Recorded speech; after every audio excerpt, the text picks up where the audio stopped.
అలాగే the hero of the Suresh Kumar.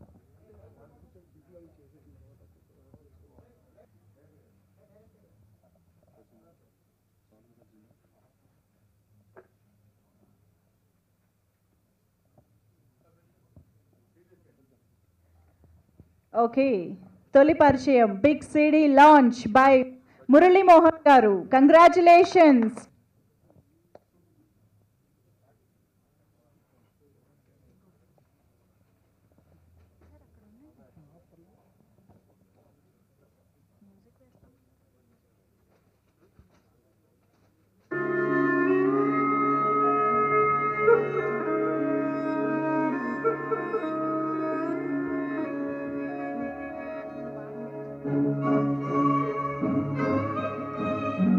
లో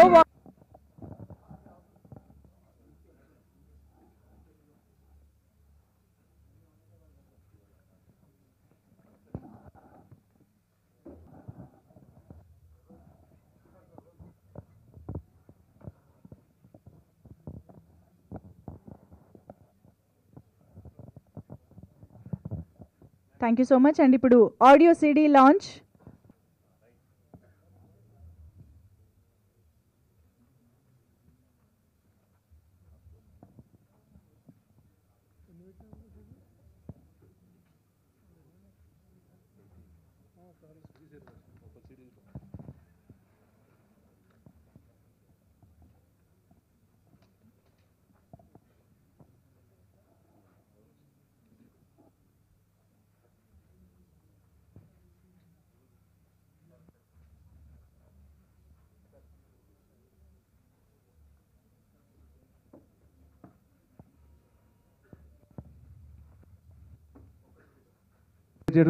share చేసుకోవడం చాలా ఆనందంగా ఉంది.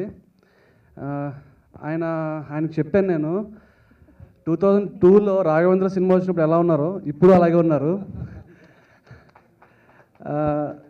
నేను షూట్లో కూడా చెప్పాను ఆయనకి, సార్ మీరే సార్ మాకు ఇన్స్పిరేషన్.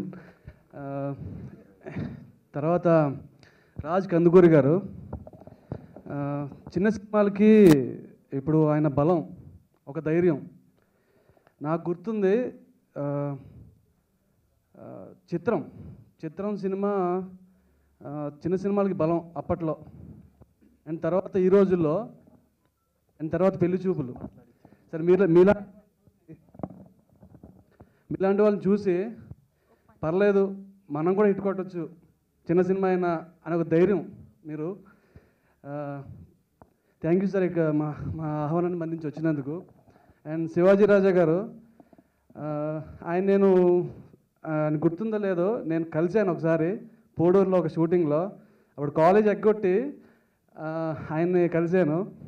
అండ్ అండ్ అండ్ మా డైరెక్టర్ రాధాకృష్ణ గారు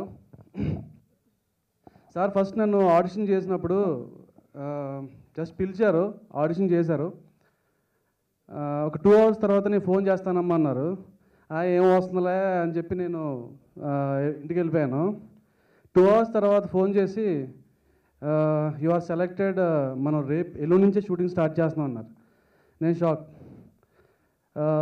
3rd డే పోలవరంలో ఎక్కడో ఒక పల్లెటూరు తీసుకెళ్ళి షూటింగ్ స్టార్ట్ చేశారు.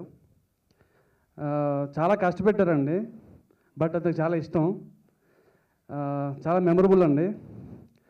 అండ్ నేను ఇలా నిలబడడానికి ముఖ్య కారకులు మా దర్శకులు రాధాకృష్ణ గారు, అలాగే ప్రొడ్యూసర్ దీపకృష్ణ గారు కూడా. నేను గతంలో పవన్ కళ్యాణ్ గారి జనసేన పార్టీకి అఫీషియల్ సాంగ్ కళ్యాణ్ గారు నా చేతే చేయించుకున్నారు. ఆయనకి ఎప్పటికీ రుణపడి ఉంటాను. అలాగే తెలంగాణ ఆవిర్భవించిన తర్వాత తెలంగాణ ఆవిర్భావ దినోత్సవానికి మొట్టమొదటి సాంగ్ చేసింది నేనే. అది కూడా నా లైఫ్లో నేను ఎప్పటికీ మర్చిపోలేను. అదేవిధంగా నాకు జన్మనిచ్చిన నా తల్లిదండ్రులకి, వాళ్ళకి నేను ఏం చేసినా రుణం తెచ్చుకోలేను. ఎందుకంటే నేను పుట్టిందే సంగీత కుటుంబం. మా తాతగారు, మా నాన్నగారు, మా అత్తయ్య గారు అలా వారసత్వం వస్తుంది. అలాగే ఈరోజు ఇంద్రగంటి మోహన్ కృష్ణ, తను నాకు కజిన్ అవుతాడు. మా తాతగారు మోహన్ కృష్ణ గారు వాళ్ళ నా తాతగారు ఇద్దరు ఓన్ బ్రదర్సు. మా నాన్నగారు శ్రీకాంత్ శర్మ గారు కజిన్సు, మే ఇద్దరం కజిన్సు. చిన్నప్పటి నుంచి సంగీత వాతావరణంలోనే నేను పెరగడం జరిగింది. సంగీత దర్శకుడు అంటే ఒక ట్యూన్ ఇచ్చి ఒక ఇది చేయడం అనేది కాకుండా, నా వరకు నేనేమనుకున్నానంటే, నాకు చిన్నతనం నుంచి సంగీత కుటుంబంలో పుట్టడం వల్ల నేను సింగింగ్లో నేషనల్ లెవెల్లో 9 గోల్డ్ మెడల్స్ వచ్చాయి నాకు సింగింగ్లో. అలాగే వేటూరు గారి దగ్గర లిరిక్స్ మీద ఆయనతో నేను చాలా ప్రయాణం చేశాను. అది నిజంగా నా జన్మలకి నేను మర్చిపోలేని గొప్ప అదృష్టం అది. ఆ సాక్షాత్తు పుంబావ సరస్వతి ఆయనతో నేను ప్రయాణం చేయడం వల్లే నా పాటలకి ఎలాంటి సాహిత్యం రాయించుకోవాలి, ఏ రకమైనటువంటి సాహిత్యాన్ని ఎన్నుకోవాలి అనేటటువంటి కించిత్ జ్ఞానాన్ని నాకు ఆయన ఆశీర్వాదం ద్వారా నాకు ప్రసాదించారు. ఒకానొక సందర్భంలో నీ మొదటి సినిమాలో అన్ని పాటలు నేనే రాస్తానన్నా అని నన్ను ఆశీర్వదించారు. కానీ ఆయన ఎక్కడున్నా ఆయన ఆశీర్వచనాలు నాకు పరిపూర్ణంగా ఉంటాయి. అదేవిధంగా అదేంటంటే సిల్వర్ జూబ్లీ ఇయర్ కదా శివాజీ, 2 వారాల్లో నేను ఆఫీస్కి వస్తాను, మన పనులు స్టార్ట్ చేద్దాం. మధ్యలో భీమవరం మౌల్లం గుడికి వెళ్ళాలి, నువ్వు రెడీగా ఉండి ఏ క్షణాన్న ఫోన్ చేస్తాను. మన డైరెక్షన్ డిపార్ట్మెంట్ నువ్వు నేను కలిసి అందరం వెళ్ళి 2 డేస్ అక్కడ నుండి వచ్చేద్దాం అన్నారు. సార్ ఇంక రోజు వచ్చి మిమ్మల్ని ఇంక మేము డిస్టర్బ్ చేయను, ఎందుకంటే లాస్ట్ 3 months నుంచి ఆయనతోనే జర్నీ చేస్తున్నాను. హాస్పిటల్లో ఉన్న దగ్గర నుంచి ఇంటికి కానీ రోజు నేను కానీ నరేష్ గారు కానీ మా టీం అందరం. ఇంకా మీరు ఫోన్ చేస్తేనే నేను వస్తానండి అన్న. ఆఖరిసారి రేపు బర్త్డే అనగా ఈరోజు ఫోన్ చేసి శివాజీ మార్నింగ్ వచ్చేస్తున్నావు కదా అన్నారు. అని 2 weeksలో వస్తాను ఆఫీస్కి. అదే లాస్ట్ ఆయనతో నాతో మాట్లాడినమాట. ఇంకంతకన్నా గొప్ప వ్యక్తి ఇండస్ట్రీలో ఉంటారంటే నేను అనుకోను. ఎందుకంటే ఒక 150 సినిమాలు 152 సినిమాలు ఎవరన్నా డైరెక్ట్ చేయొచ్చు, కొన్ని 100 సినిమాలు యాక్ట్ చేయొచ్చు, పాటలు రాయొచ్చు, ఏమన్నీ చేయొచ్చు. కానీ ఒక సమస్య అన్నది ఇండస్ట్రీకి వస్తే పరిష్కరించే వ్యక్తి ఏకైక వ్యక్తి ఆయన, ఇంకెవరు లేరు ఇండస్ట్రీలో. ఈరోజు ఇండస్ట్రీ అంతా ఏమైపోయిందంటే ఎవరికి ఏ ప్రాబ్లం వచ్చినా వాళ్ళే పరిష్కరించుకోవాలి తప్పితే అలాంటి కింగ్ ఇండస్ట్రీలో లేడు. ఆయన మా అన్నయ్య మురళీమోహన్ గారు చేసిన ఆనిముత్యాలు ఎన్నో ఉన్నాయి, ఎంత అదృష్టవంతులు, ఎన్ని సినిమాలో వాళ్ళ కాంబినేషన్లో వచ్చినాయి. ఆయనతో పాటు చిన్న సినిమా కూడా వెళ్ళిపోయిందా అని బాధపడిన వాళ్ళు నేను ఒకటి. ఎందుకంటే ఎప్పుడు చిన్న సినిమా గురించి ఏ మీటింగ్ ఉన్నా కూడా గురువు గారు దాసనారావు చిన్న సినిమా బతకడం గురించే మాట్లాడేవారు. ఇప్పుడు రాధాకృష్ణకి ఆయన బ్లెస్సింగ్స్ ఉంటాయి.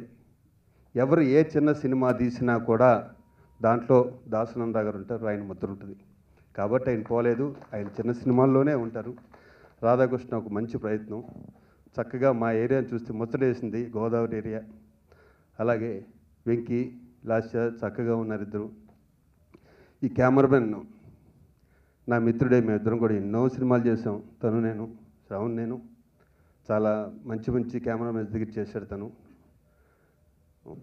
గురువు అనే పదం మనందరం కూడా తల్లిదండ్రి తర్వాత గురువుని పూజిస్తాం.